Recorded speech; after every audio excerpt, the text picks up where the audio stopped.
Kemi tani në studio gazetarin ton Angelo Haruni, i cili do të na tregoj dhe analizoj votat dhe projekcionin e tyre të përkthyer në mandate. Angelo, kemi ndjekur me shumë interes shpjegimet shumë të sakta që na ke dhënë për rezultatet e këtyre zgjedhjeve. Në këto momente si janë ato?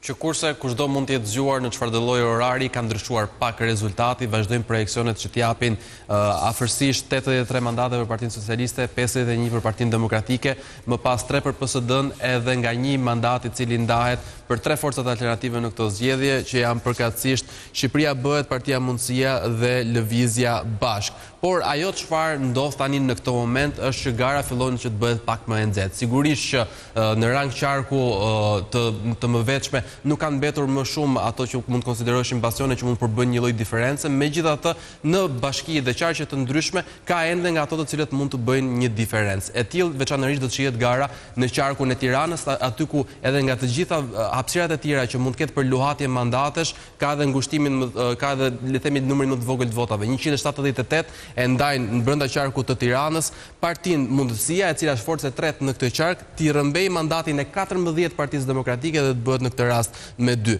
Çfarë ka ndodhur deri tani, si ka arritur që Partia Demokratike të rezistojë? Kanë qenë votat e Rogozhinës, votat e Kavajës, votat e Vorës, të cilët dolën më njëherë, pashtu edhe të Kamzës, të cilët kanë pasur një mbështetje më të madhe ndaj PD-s dhe thuajse shumë të vogël ndaj Partisë Mundësia, por me le të themi të gjitha pastaj njësit brenda qytetit të Tiranës. Veçanërisht marrin për shembull edhe 105 aty ku raportonte edhe Doris. 7.32% është mbështetja atje, që do të thotë nëse do të përsëritet e njëjta gjë edhe në të gjitha njësitë e tjera, do të kemi mundësinë që pikërisht Mundësia të arrijë që të marrë një mandat. Por nuk është vetëm ky rasti që mund të kemi përgjatë natës se si mund të tjetërsohet mandatet, po ashtu edhe në Fier, mandati i fortë i 12 i Partisë Socialiste, në këtë rast me Partinë Demokratike, e shohim 12-4, nuk pritej as vetëm nga socialistët, megjithatë shifet 14 i dobët dhe për afërsisht 740 vota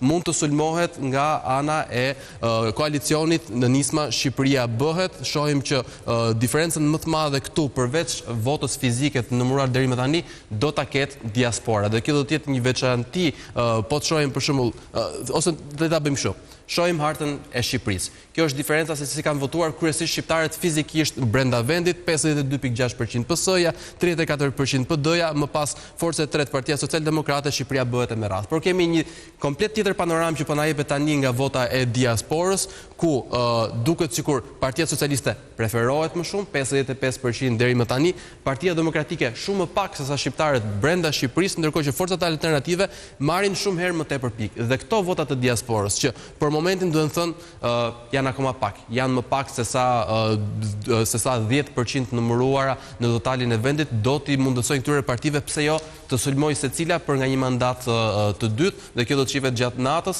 dhe kjo do të bëjë që të ndiqet çdo vot më me detaje, veçanërisht nga partitë që rrezikojnë të humbasin një mandat, si ana e Partisë Demokratike në Tiranë, që të shohin çdo vot pikërisht ndaj këtyre partive.